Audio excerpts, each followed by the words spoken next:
परमहंसास्वादितचरणकमलचिन्मकरन्दाया भक्तजनमानसनिवासाया श्रीरामचन्द्राय यत्र यत्र रघुनाथकीर्तनं तत्र तत्र कृतमस्तकाञ्जलिं बाष्पवारि परिपूर्णलोचनं मारुतिं नमत राक्षसान्तकं सीतानाथसमारम्भां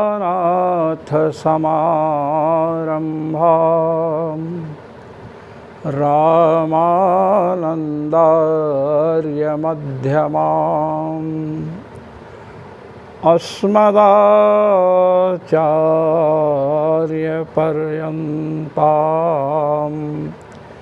वन्दे गुरुपरम्परां वन्दे गुरुपरम्परां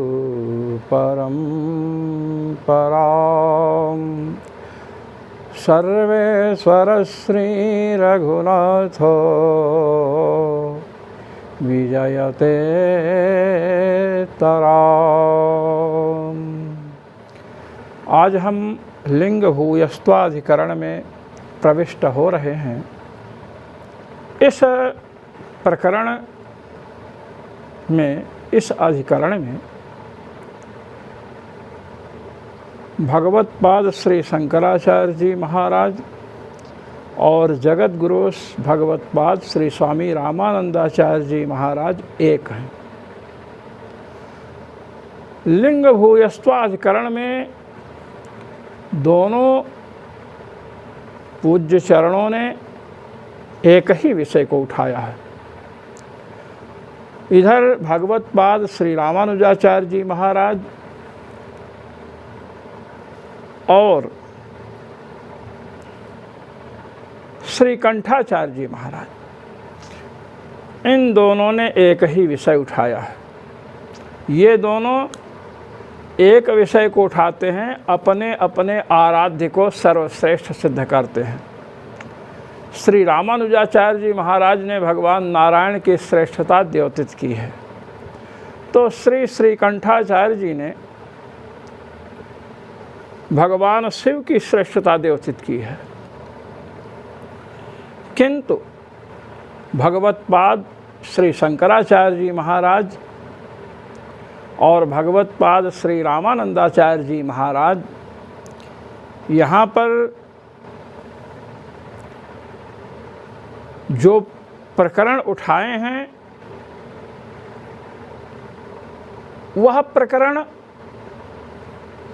इनके इष्ट के श्रेष्ठ, इन दोनों के इष्ट की श्रेष्ठता के प्रतिपादन से भिन्न है। बस ये समझना चाहिए। अपने अपने इष्ट को नमन करे सबको,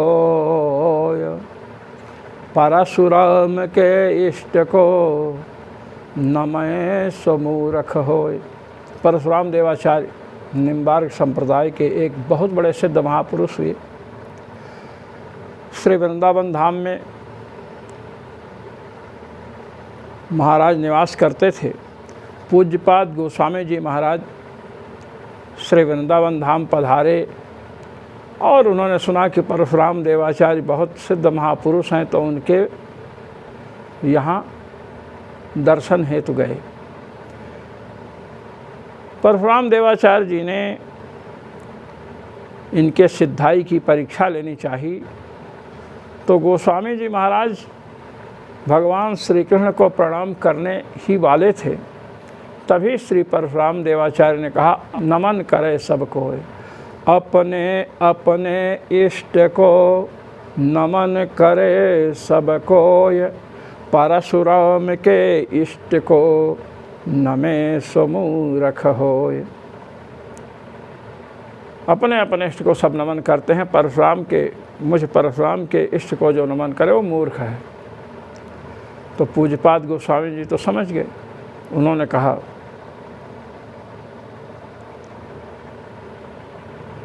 कि प्रभो मैं तो भगवान राम और आप में कोई भेद बुद्धि नहीं करता, किंतु अब ऐसी बात आ गई, अब ये शीश तभी झुकेगा जब आप धनुष बाण हाथ में धारण करेंगे। और भगवान श्री कृष्ण ने मुरली को छोड़ दिया और धनुष बाण धारण किया। कित मुरली कित चंद्रिका कित गोपियन के साथ, अपने जन के कारणे श्री कृष्ण भये रघुनाथ। रघुनाथ जी का रूप धारण कर लिया भगवान ने।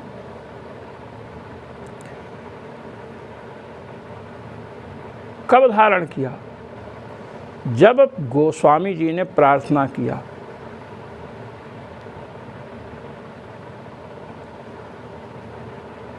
तो प्रार्थना किए, अपने जन के कारणे कृष्ण भये रघुनाथ।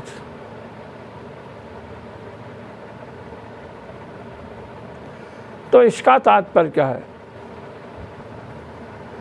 मुरली स्वयं छिपाय कर, धनुष बाण गहे हाथ, अपने जन के कारणे कृष्ण भये रघुनाथ। मुरली को भगवान ने छिपा लिया और धनुष बाण को प्रकट कर दिया।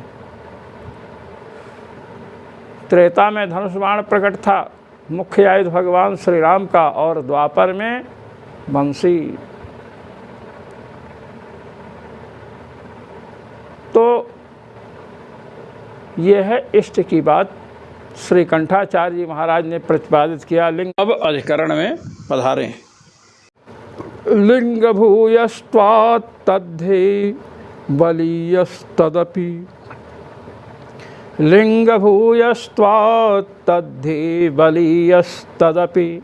तृतीय अध्याय के तृतीय पाद का 43वां सूत्र है।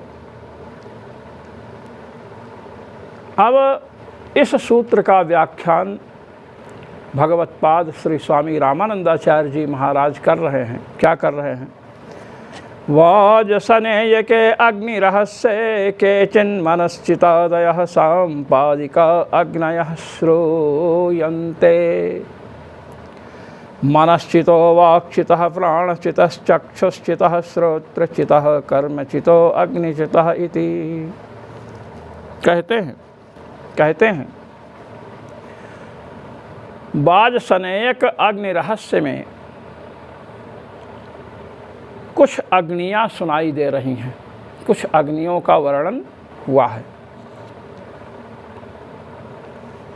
अब यह ब्राह्मण ग्रंथ है। मंत्र और ब्राह्मण, मंत्र ब्राह्मणयोर वेद नामधेयम। मंत्र और ब्राह्मण को वेद कहते हैं। मंत्र में संहिता भाग, मंत्र जितना है संहिता भाग, और गद्य भाग ब्राह्मण। तो नैव इदमग्र सदासीत, इस ब्राह्मण में मन को अधिकृत करके, मन को लक्ष्य करके कहा गया। क्या? तत्सट्त्रिंशत् सहस्राण्यपश्यदात्मनो अग्नीन् अर्कान् मनोमयान् मनश्चितो इत्यादि। 37 सहस्राणि, 37 सहस्राणि, 37 360,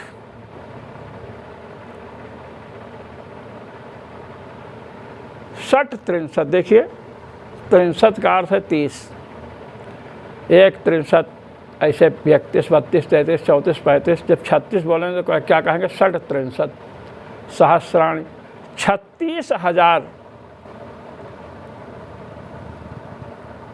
किसको देखा? 36,000 को देखा। किसको? आत्मनो अग्नीन, 36,000 अग्नियों को देखा। मनोमयान, वे सब मनोमयी हैं। 36,000 अग्नियाँ क्या हैं? मनोमयी हैं।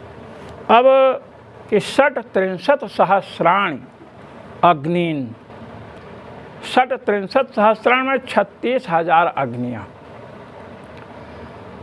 अब ये जो 36,000 अग्नियाँ बतलाई गई ये कैसे हैं? तो देखिए, प्राणी की आयु 100 वर्ष बतलाई गई है। पश्येम शरदः सदम पश्येम शरदः शतम जीवेम शरदः शतम। जो सूर्योपस्थान करते हैं उनको पता है। और भी जिजी विषय क्षतम समाह कुर्वन्ने वे कर्माणि जिजी विषय शतम समाह। कहते हैं श्लोक में कर्म करते हुए 100 वर्ष जीने की इच्छा करें। तो प्राणी की 100 वर्ष की आयु बतलाई गई है। जो आचार विचार सदाचार पूर्वक रहता है, लोगों को लूटता खसोटता नहीं है, जिस पद पर है उस पद पर मनोयोग से कार्य करता है, तो उसकी आयु जितनी है उसका उपभोग करता है। सामान्यतः आयु 100 वर्ष मानी गई है। अब उसमें किसी की अल्प मृत्यु है। शतम वै अपमृत्यवः, सैकड़ों प्रकार की अकाल मृत्यु बतलाई गई है। अकाल मृत्यु से व्यक्ति बच सकता है, जैसे ब्राह्मण क्षत्रिय वैश्य है। शिखा सूत्र, शिखा के साथ सूत्र का संबंध है।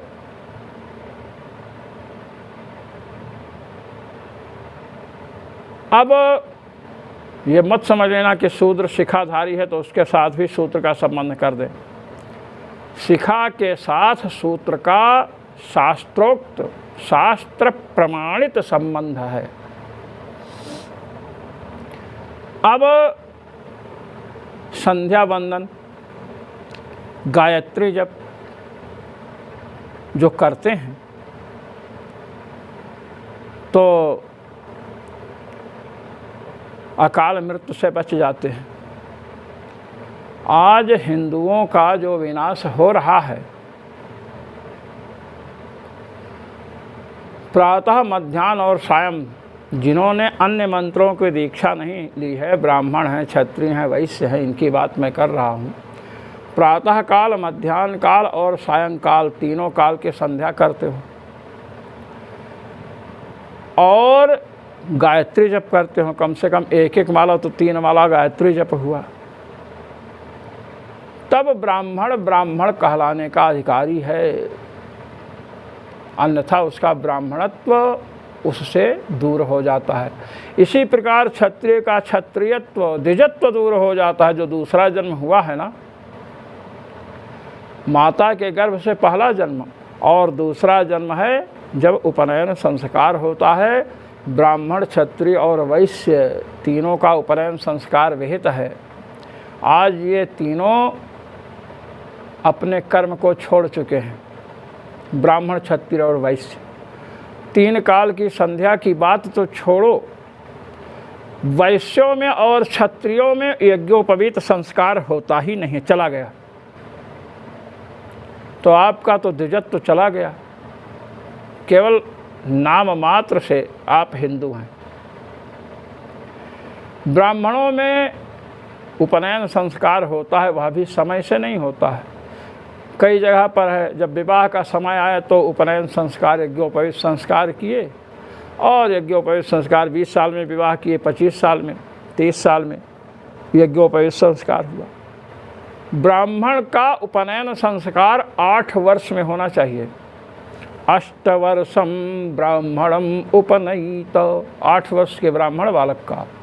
11 वर्षे राजन्यम, 11 वर्ष के क्षत्रिय का। 12 वर्षे वैश्यम, 12वें वर्ष वैश्य बालक का यज्ञोपवीत संस्कार होना चाहिए। और जिस समय यज्ञोपवीत संस्कार होगा उस समय मातृदेवो भव पितृदेवो भव, आचार्य देवो भव, अतिथि देवो भव, ये शिक्षा मिलती है। समय से उपनयन नहीं हुआ, शिक्षा नहीं मिली, माता देवता है, पिता देवता है, आचार्य देवता है, अतिथि देवता है, ये शिक्षा मिली नहीं, तो बालक को पढ़ाओगे, लिखाओगे, अंग्रेजी शिक्षा दोगे, अपना संस्कार दिए नहीं तो अनाथाश्रम में, वृद्धाश्रम में आपको माता पिताओं से लो छोड़ेगा ही। अपनी जड़ स्वयं खोद रहे हो। जो अपने संस्कार हैं उसे देना चाहिए। मुस्लिमों के यहाँ 5 बार नमाज पढ़ते हैं और आपके यहाँ 3 बार त्रिकाल संध्या बतलाई गई, 1 बार भी संध्या नहीं करते हैं, गायत्री नहीं जपते हैं। माता पिता को देवता बताने वाली बात जो उपनयन संस्कार के समय समझाई जाती थी वो आपको समझाई नहीं गई। माता पिता का कल्याण नहीं कर सकते हो, राष्ट्र का कल्याण क्या करोगे? इसलिए हमें उपनयन संस्कार कराना चाहिए। ब्राह्मण बालक को अत्यंत तेजस्वी बनाना हो तो 5 वर्ष की अवस्था में उपनयन संस्कार करा दें। तो पहले जो संस्कार दिया जाता था उसका प्रभाव पड़ता था। राणा प्रताप ने कितना कष्ट सहा, मुगलों की अधीनता स्वीकार नहीं की और अन्य लोगों ने अपनी बहन और बेटियों का विवाह कर दिया उसके साथ। इसमें कारण क्या था? क्योंकि वे लोग भ्रष्ट थे, उनका संस्कार सही समय से नहीं हुआ था। आइए, तो कहते हैं पुरुष की आयु कितने वर्ष की है? 100 वर्ष की है। अब 1 वर्ष में कितने दिन हुए? 360 दिन हुए। अब 100 से गुणा कर दीजिए। 360 को 100 से गुणा करेंगे तो 36,000 दिन हुए। यहाँ 36,000 अग्नियों की चर्चा चल रही है, तो 36,000 दिन हुए। एक एक दिन में मन की जितनी वृत्तियां हैं उन वृत्तियों को एक एक अग्नि के रूप से निरूपित किया गया, समझा गया। तो 36,000 दिन में भाई 36,000 दिन हुए। अब एक दिन में मन की जितनी वृत्तियां हैं, निद्रा भी एक वृत्ति है, भोजन करना भी वृत्ति है, बात करना, जितनी क्रियाएं हैं सब वृत्ति हैं, चिंतन करना, तो मन की जितनी वृत्तियां एक दिन में 24 घंटे में हैं, इन सबको एक एक अग्नि माना। अब इस प्रकार एक दिन में एक अग्नि, वृत्तियों को, मन की वृत्तियों को अग्नि माना। तो 36,000 दिन में कितनी अग्नियाँ हो गई? 36,000 हो गई, क्योंकि एक एक दिन की वृत्ति को लिए समूह वृत्तियों का जो समूह है, एक दिन का एक अग्नि, दूसरे दिन का वृत्तियों का, मनोवृत्तियों का समूह दूसरे अग्नि।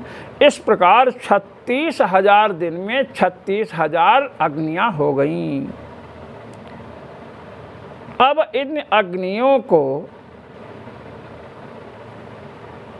हमें चिंतन करना है। किस रूप से चिंतन करना है?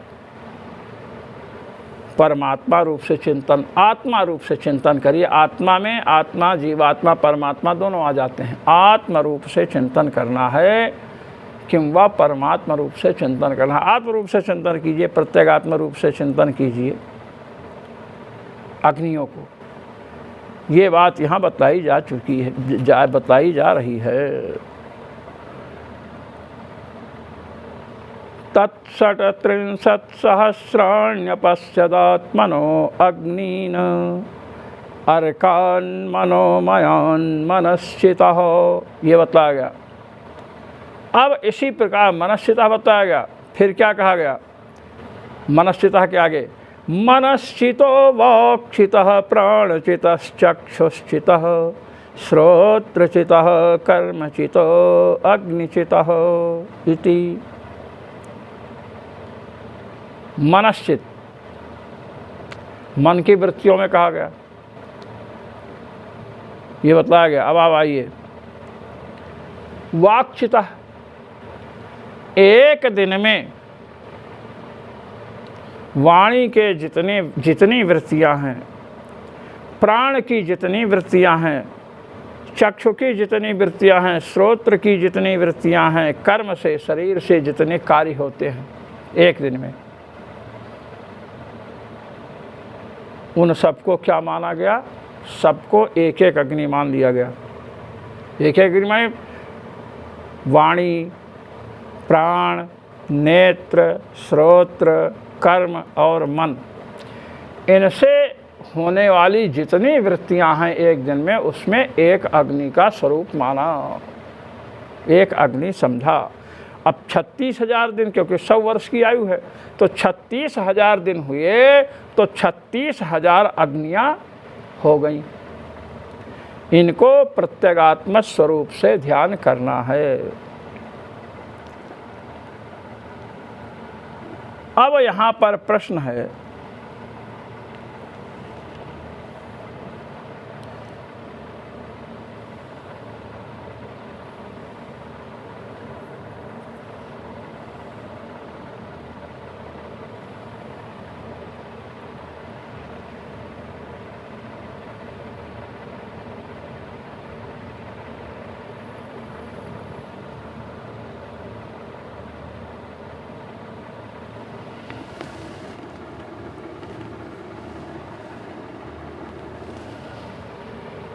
ये बतलाया गया।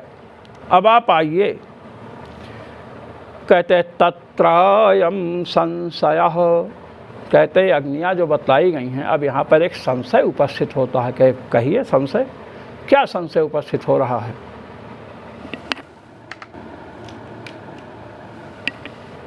क्या संशय उपस्थित हो रहा है? कहते सुनो,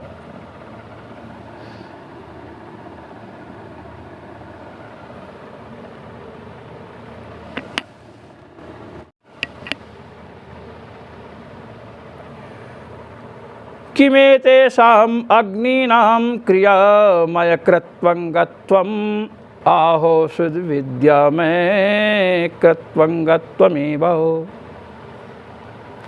कहते हैं जो अग्नियाँ बतलाई गई हैं 36,000, ये क्रियामय कृत की अंग हैं अथवा विद्यामय कृत की अंग हैं। विद्यामय, उपासनामय, जो उपासना रूप जो कृत है उसकी अंग हैं, अथवा क्रिया रूप जो कृत है, दृष्टिगोचर होता उसकी अंग हैं। यह संशय हुआ। कहते हैं तत्र कर्म प्रकरणे पठितत्वात् कर्मांगभूता एते अग्नयः एते प्राप्ते विधीयते लिंग भूयस्त्वात् तद्धि बलीयस्तदपीति। कहते हैं इस प्रकार जब संशय समुपस्थित हुआ तो कह रहे अभिधीयते सांप्रतम सिद्धांतो विधीयते। कहे इस समय मैं सिद्धांत बतला रहा हूँ, सुनो। ये जो अग्नियाँ 36,000 आपने कही हैं, ये क्रतु के प्रकरण में पठित हैं। यज्ञ का प्रकरण चल रहा है, उसमें इनका पाठ है। तो क्रतु में पठित होने से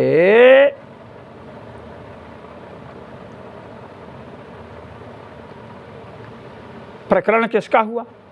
प्रकरण हुआ क्रतु का, अर्थात यज्ञ का। तो यज्ञ का प्रकरण हुआ, उसमें इनका पाठ है। तो प्रकरण के कारण, प्रकरण प्रमाण से, प्रकरण रूपी प्रमाण से ये अग्नियाँ क्रतु की अंग बनेंगी।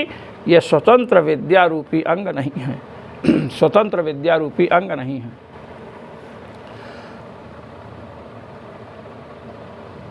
प्रश्न क्या हुआ कि ये 36,000 अग्नियाँ क्रिया में जो क्रतु है, यज्ञ है, उसकी अंगभूता हैं, अंग रूपा हैं, उसकी अंग हैं, अथवा विद्या में, उपासना में जो क्रतु है, यज्ञ है, उपासना रूप जो यज्ञ है, उसकी अंग रूप हैं। ये प्रश्न हुआ। अब ये जब प्रश्न हुआ तो भगवान कृष्णद्वैपायन ने कहा कि सुनो, लिंग भूयस्त्वात् तद्धि बलीयस तदपि, इस सूत्र को भगवान बादरायण ने प्रस्तुत किया। इससे क्या कह रहे हैं, कहते सुनिए, नहीं क्रियामय कृत्वंगत्वम ऐसाम, कहते ये अग्नियाँ क्रिया रूप जो क्रतु है, यज्ञ है, उसकी अंग नहीं बनेंगी, नहीं होंगी। कहे प्रकरण में पाठ है, कहे सुनो पहले जो हम कह रहे हैं। किंतु विद्यामय कृत्वंगत्वमेव, विद्यामय उपासना स्वरूप जो क्रतु है उसकी अंग बनेगी। कहे कुतः, कहे क्यों, हमने तो प्रकरण बताया कि यज्ञ के प्रकरण में पढ़ी गई हैं, इसलिए यज्ञ का अंग बनेंगी।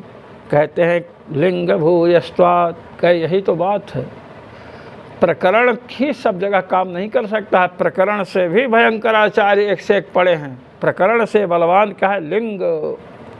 लिंग भूयस्त्वात्, अभी आगे सूत्र प्रस्तुत करेंगे मीमांसा का, आने वाला है। श्रुतिलिंग वाक्य प्रकरण स्थान समाख्यानाम समवाये पार दौर्बल्यम अर्थ विप्रकर्षात्, आगे आएगा। श्रुति से लिंग दुर्बल होता है और लिंग से वाक्य दुर्बल होता है, वाक्य से प्रकरण दुर्बल होता है और प्रकरण से स्थान, स्थान से समाख्या, ये दुर्बल होते हैं।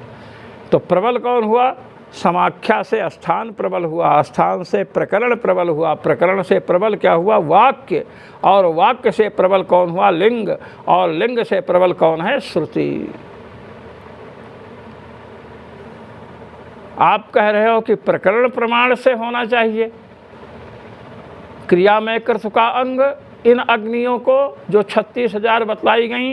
कहते हैं सुनिए, लिंग भूयस्त्वात्, प्रकरण से प्रबल वाक्य है, वाक्य से प्रबल लिंग है। प्रकरण तो वाक्य के सामने ही दुर्बल हो जाता है, तो वाक्य भी जिसके समक्ष दुर्बल है उसके समक्ष तो प्रकरण दुर्बलतर हो जाएगा। लिंग भूयस्त्वात्, कहें लिंग की अधिकता है। लिंग क्या है, सामर्थ्यम सर्वभावानां लिंगमित्यभिधीयते, संपूर्ण भाव पदार्थों की जो सामर्थ्य है वही लिंग कहा जाता है। सामर्थ्य को लिंग कहा गया। अब शब्द की सामर्थ्य होती है, वही उसका लिंग है। तो कहते हैं एतस्मिन् प्रकरणे भूयांसि लिंगानि एषां विद्यामयत्वम् आविष्कुर्वन्ति। कहे इस प्रकरण में, जो प्रकरण इन अग्नियों का चल रहा है, इस प्रकरण में अनेक प्रकार के लिंग उपस्थित हैं, जिससे इन अग्नियों को विद्यामय उपासनामय क्रतु का अंग सिद्ध होता है। इन अग्नियों का क्या सिद्ध होता है, उपासना में क्रतु का अंगत्व इनमें सिद्ध होता है। कह सुनिए, तान हैतान एवं विदे सर्वदा सर्वाणि भूतानि चिन्मन्त्यपि स्वपते इत्यादीनि। क्या यही लिंग है इनका, सर्वदा सर्वाणि भूतानि चिन्वन्त्यपि स्वपते, इसके द्वारा बतलाया गया कि ये लिंग है। तद्धि लिंगम, अब जो ये लिंग है सामर्थ्य, कहा ना, तान एतन एवं विदे। एवं विदे मैं पहले बतला चुका हूँ कि वेदन उपासन ये सब पर्यायवाची हैं। एवं विदे माने एवं उपासनम अनुष्ठितवते, ऐसी जो उपासना कर रहा है, तो उपासना की बात आ गई। तान एतन एवं विदे, जो इन अग्नियों की इस प्रकार उपासना करने वाले हैं, तो इसके द्वारा ये उपासना की अंग हैं। किसके द्वारा, लिंग प्रमाण के द्वारा। प्रकरण प्रमाण तो लिंग प्रमाण से दुर्बल होता है, गया ना। तद्धिलिंगम प्रकरणात् बलीयः, वह लिंग जो है प्रकरण से बलवान है, लिंग प्रमाण प्रकरण प्रमाण से बलवान है। तदपि चोक्तम पूर्व कांडे, कहाँ लिखा है कि लिंग प्रमाण प्रकरण प्रमाण से प्रबल है, कि पूर्व कांड पूर्व मीमांसा में ये बात कही गई है। आप पढ़े हो पूर्व मीमांसा? कहा हम तो नहीं पढ़े, कह बता रहे हैं, सुनो। श्रुतिलिंग वाक्य प्रकरण स्थान समाख्यानां समवाये पार दौर्बल्यमर्थ विप्रकर्षात्, जैमिनी सूत्र है, तृतीय अध्याय के तृतीय पाद का 13वां सूत्र है। श्रुतिलिंग, श्रुतिलिंग वाक्य प्रकरण स्थान समाख्यानाम, कहते हैं श्रुतिलिंग वाक्य, श्रुतिलिंग वाक्य प्रकरण स्थान और समाख्या, इनमें समवाय, इनका जब कहीं एक जगह इनमें कई प्राप्त हों तो पार दौर्बल्यम, कहे कि इस पर में जो आया है वो दुर्बल होगा। समाख्या स्थान से दुर्बल, स्थान किससे दुर्बल? स्थान दुर्बल हो गया प्रकरण से, प्रकरण दुर्बल हो गया वाक्य से, और वाक्य दुर्बल हो गया लिंग से, लिंग दुर्बल हो गया श्रुति से, ये दुर्बल। अब आप समझ लीजिए कि ये चारों मिल, ये पांचों मिल जाए तो श्रुति से दुर्बल हो गए। अब यहाँ लिंग, लिंग से ये चारों दुर्बल हैं। कौन? वाक्य प्रकरण स्थान समाख्या। अब वाक्य है, वाक्य से प्रकरण स्थान समाख्या तीनों दुर्बल हैं।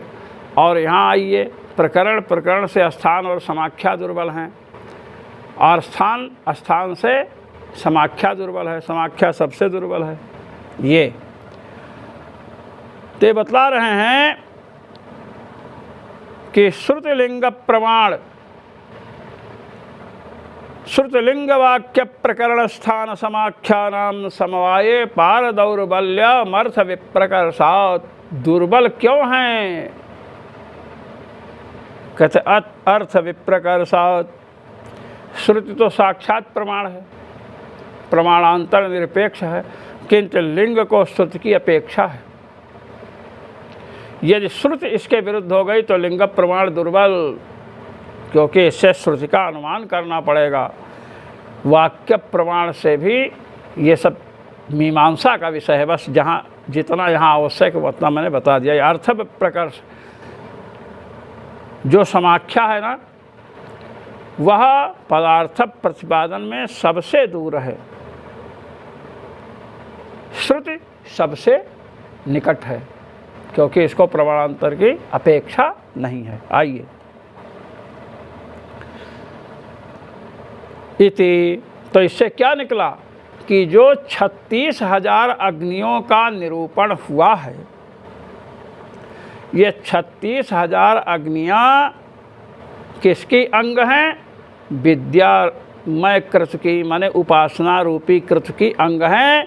ये किससे पता चला? तो लिंग प्रमाण से। बहुत से लिंग प्रमाण, बहुत से लिंग उपलब्ध हैं। एक प्रस्तुत किया, तान है तान एवं विदे एवं उपासनम कुर्वते, इस प्रकार जो उपासना करने वाले हैं, तो ये लिंग हो गया विद्या का। उपासना विद्या एक वस्तु है। अब इस पर पूर्व पक्षी शंका कर रहा है। पूर्व पक्षी क्या कहना चाहता है? ये जो अग्नियां हैं, ये विद्या रूपी कृत की अंग नहीं हैं, अपितु क्रिया रूपी कृत की अंग हैं। क्या?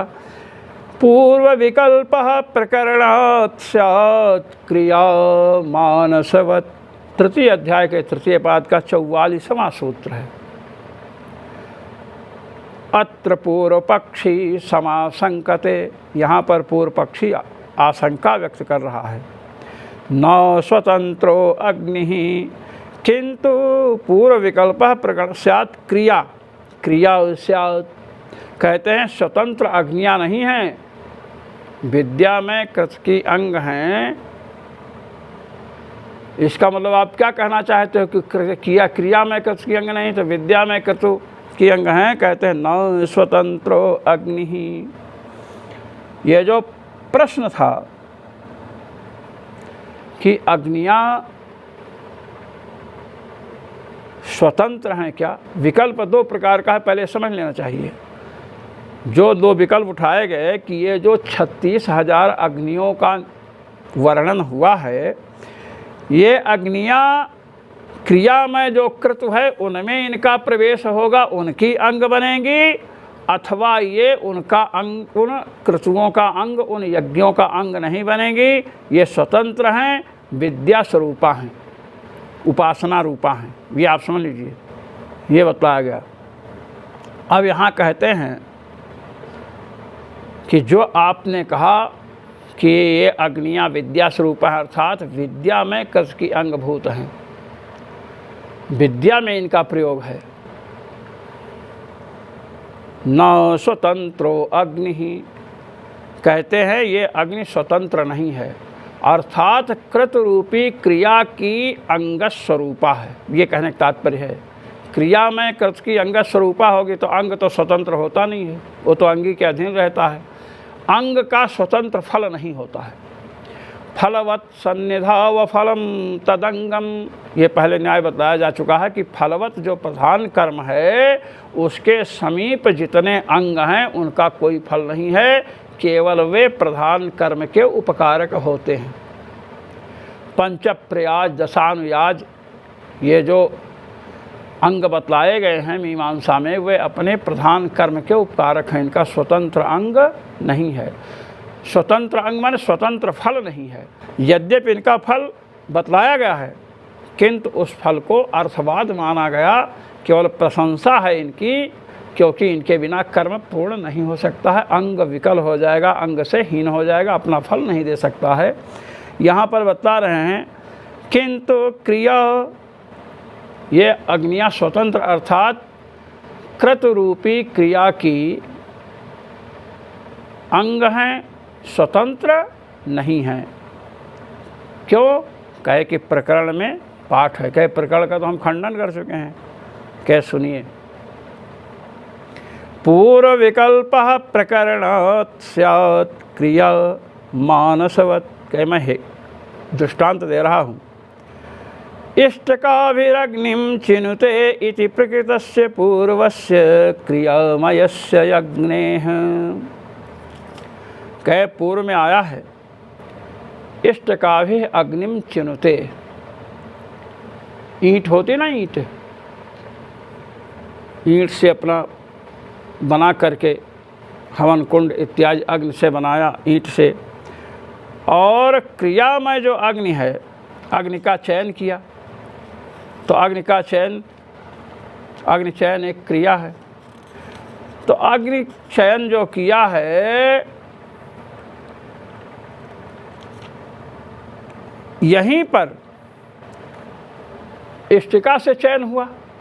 इष्टिका माने ईंट, जिसको फेंक कर मार दो तो खोपड़ा फट जाए।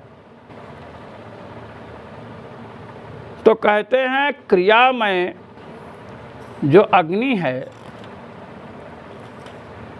अग्नि का चयन हुआ, तो इसी प्रकार इष्टिकाचित हुआ। जो पहले चयन हुआ उसको इष्टिकाचित कहा गया। अग्नि क्या है? इष्टिकाचित है। और फिर कहा गया मनश्चितो वाक्चितः। अग्नि को ही मनश्चित, वाक्चित, प्राणचित, चक्षुश्चित, श्रोत्रचित और कर्मचित भी कहा गया। अग्निचितः, ये बताया ना, अग्निचितः इष्टिकाभि अग्निम चुनते। इष्टिका से, ईंट से अग्नि का चयन कर रहे हैं। अग्नि का आहुति डालनी है ना, तो ईंट लगा रहे हैं। तो कहे कि यहाँ पर मनश्चितः वाक्चितः इत्यादि कहा गया अग्नि को। अयम मनः संकल्पात्मको मनश्चिताद्यग्निर्विकल्पः प्रकरणात् स्यात्। कहे इससे तो ये विकल्प प्रतीत होता है, प्रकार। जैसे इष्टिकाचित अग्नि है, वैसे मनश्चित अग्नि है, वाक्चित है, प्राणचित है और श्रोत्रचित है। कहते हैं क्रियायाम अग्नि विकल्पत्वेन क्रियामय कृत्वंगः स्यादित्यर्थः।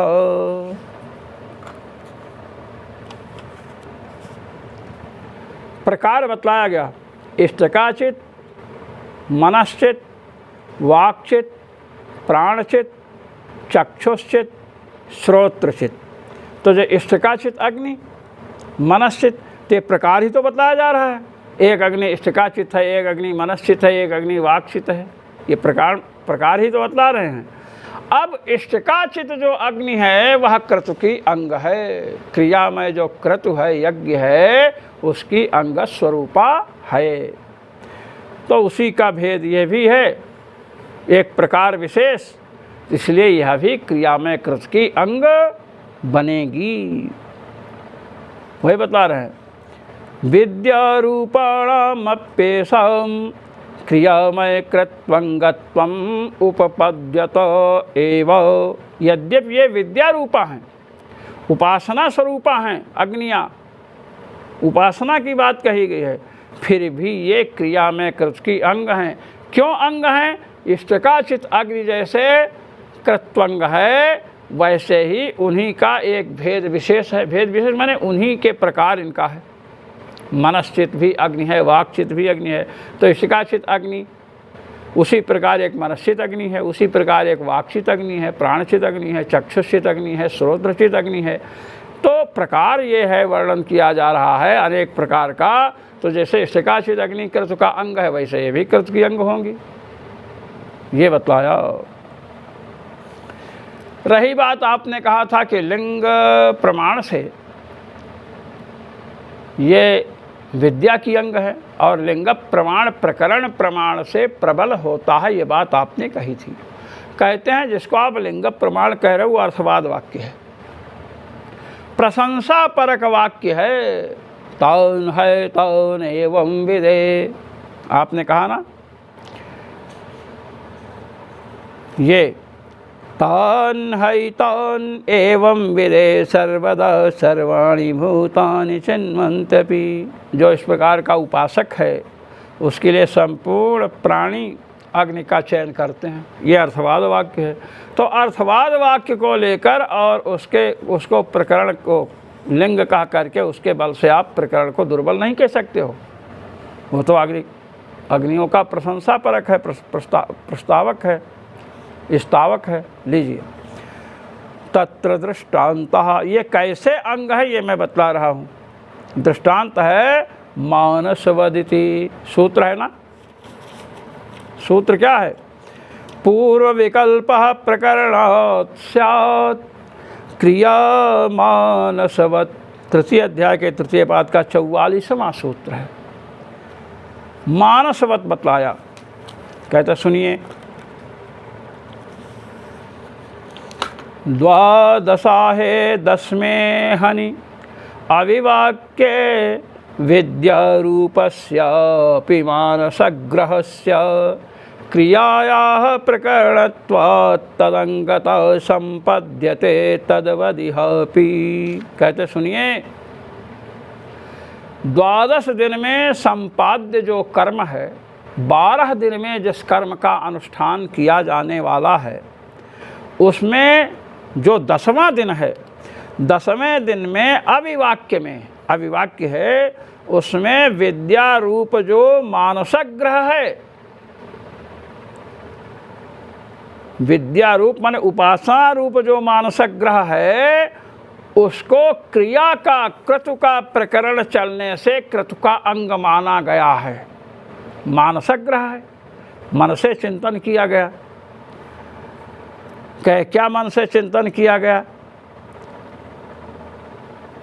पृथिव्या पात्रेण समुद्रस्य सोमस्य प्रजापतये देवतायै गृह्यमाणस्य ग्रहणासादन हवनाहरणोपाहवन भक्षणानि मानसान्येव आम्नायन्ते।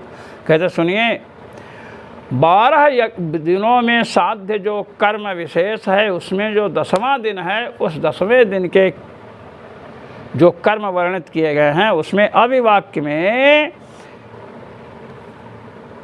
ग्रहों का ग्रहण है। पात्र विशेष का नाम ग्रह है, ये रवि मंगल और शनि को मत समझ लेना। तो जो ग्रह विशेष हैं उनका मन से ही ग्रहण करना है, मन से चिंतन करना है। ये ग्रह है, मन से ग्रह को रखना है। जैसे आप लोग कहते हैं मन में लड्डू खा रहे हैं, मन में देखे कल्पना किए कि लड्डू आ गया, हमें किसी ने दिया, हमने चांदी के थाल में रखवा दिया भगवान के भोग लगाने के लिए। अब मन में कल्पना चल रही है। तो जैसे 12 दिन का साध्य कर्म है, उसके 10वें दिन में जो किए जाने वाले कर्म हैं उनमें जो अविवाक्य पढ़ा गया है उसमें मानसिक ग्रह का वर्णन है। मन से पात्र की जो मानसी सेवा करते हैं, जो अष्टयाम सेवा करते हैं महात्मा लोग, महाराज अष्टयाम सेवा की क्या बात है, बड़ा दिव्य। जैसे अद्वैती महानुभाव आत्मा का सतत मनन करते हैं, इसी प्रकार वैष्णव महानुभाव भगवान की अष्टयाम सेवा करते हैं। अभी इस कुंज में है, फिर किसी कुंज में गए, सभा कुंज, अनेक प्रकार का कुंज है, बहुत गोपनीय है, इसको हम यहाँ नहीं बोलना चाहते हैं। तो केवल बड़बड़ाने से कार्य सिद्ध नहीं होता है। अच्छे अच्छे उपदेश दे दो, कथा कर लो, प्रवचन कर लो, इसी से कल्याण नहीं होगा। एक बात ध्यान में रखनी चाहिए, हमें उपासना करनी चाहिए। हम लोग अपने प्रयास और भगवान की कृपा और परिश्रम दृष्ट्वा परिश्रमं कृष्ण कृपया सीत स्वबंधने। जीव का परिश्रम और भगवान की कृपा, ये दोनों जब मिलते हैं तो कार्य सिद्ध होता है। भगवान की कृपा थी और श्री अयोध्या जी में एक दिव्य महापुरुष थे, उनके यहाँ जा कर के अष्टयाम की उपासना सीखे। उपासना का कोर्स 6 महीने का है। 6 महीने के बाद अनुभव होना शुरू, 6 महीने के बाद परिचय होना शुरू हो जाता है। ये उपासना की बात है, विशेष गुप्त। तो उपासना जहाँ आप समझते थे कि ये महात्मा बड़े अनुष्ठानी, वहाँ जाते थे। हनुमान जी महाराज की या किसी की उपासना बतलाए, तामसी उपासना हमने नहीं सीखी। और ऐसे ऐसे महापुरुषों के पास पहुँचे, उन्होंने उपासनाएं बतलाई, ऐसी ऐसी उपासनाएं जिनका कहीं संसार में जिक्र नहीं है, परंपरा से प्राप्त हैं, अत्यंत गोपनीय है।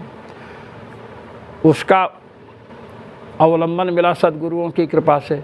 ये नहीं कि काशी में पढ़ करके आकर के लेक्चर देना शुरू कर दे, नहीं।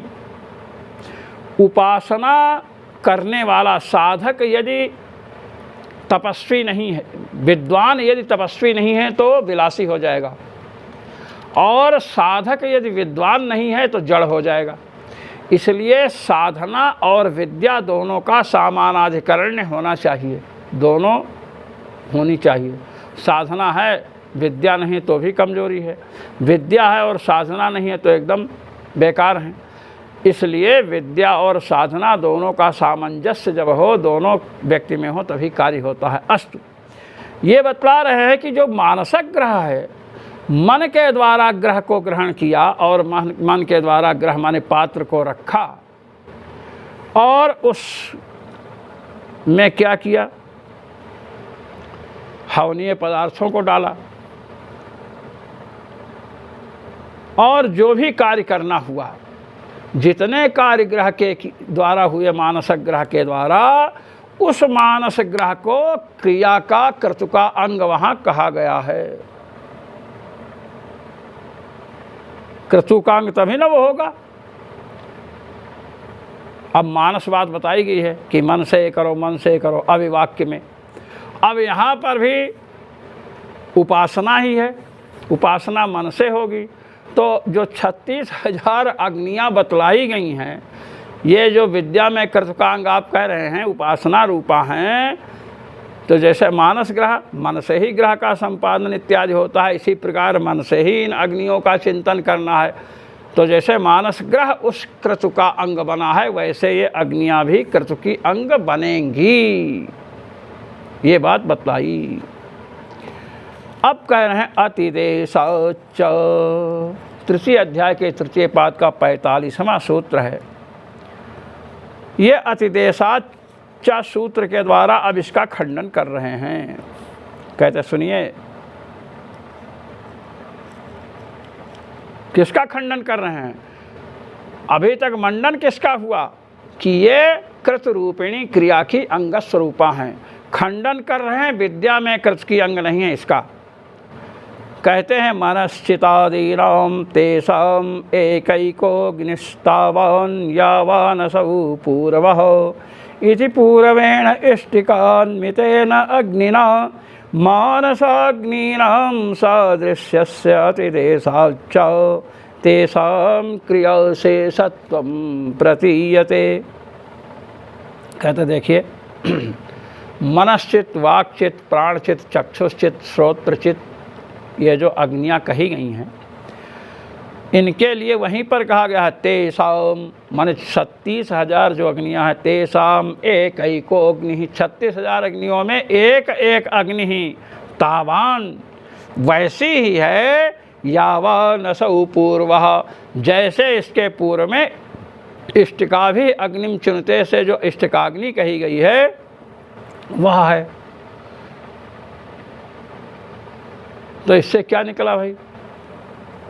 अतिदेश हुआ है इसको, लोटो लंगवत व्याकरण में है। अतिदेश गुरुवत गुरुपुत्र अनुसर्तव्य, गुरु के समान गुरुपुत्र का भी अनुसरण करना चाहिए।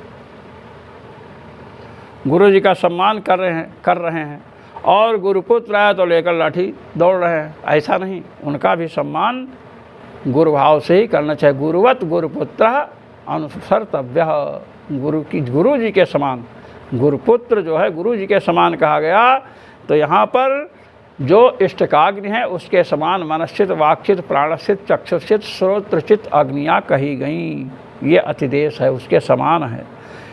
तो जब उसके समान है तो इष्टकाग्नि कैसे है? क्रतुमय क्रिया रूपी कृत का अंग है, तो ये भी क्रिया रूपी कृत की अंग हो गई।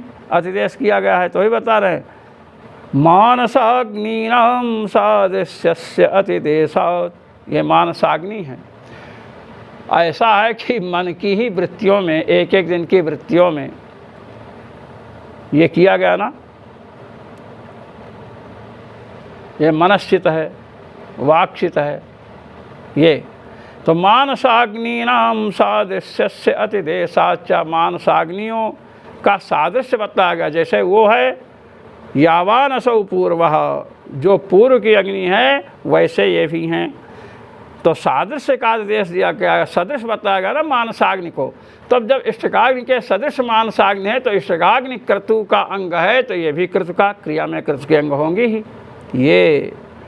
इसलिए तेषां क्रियाशेषत्वं प्रतीयते, इसलिए ये भी क्रिया का, क्रिया में जो क्रतु है उसका अंग हैं, यज्ञ की अंग स्वरूपा हैं। ये पूर्व पक्षी ने पूर्व पक्ष प्रस्तुत किया। अब ये विद्यामय कृत की अंग हैं, उपासना रूपी यज्ञ की अंग हैं। इसको बताने के लिए अग्रिम सूत्र प्रस्तुत करेंगे अग्रिम पाठ में। ओम पूर्णमदः पूर्णमिदं पूर्णात् पूर्णमुदच्यते पूर्णस्य पूर्णमादाय पूर्णमेवावशिष्यते। ओम शांतिः शांतिः शांतिः। जो मनीषी महान भाव भगवत्पाद श्री स्वामी रामानंदाचार्य जी महाराज द्वारा विरचित आनंद भाष्य का पठन पाठन श्रवण मनन निधिध्यासन करते हैं, उन सभी महानुभावों को अनंतानंत ब्रह्मांड नायक रघुनायक सर्वेश श्री रघुनाथ जी की ओर से अनंतानंत आशीष और मेरी ओर से सादर सप्रेम जय श्री राम।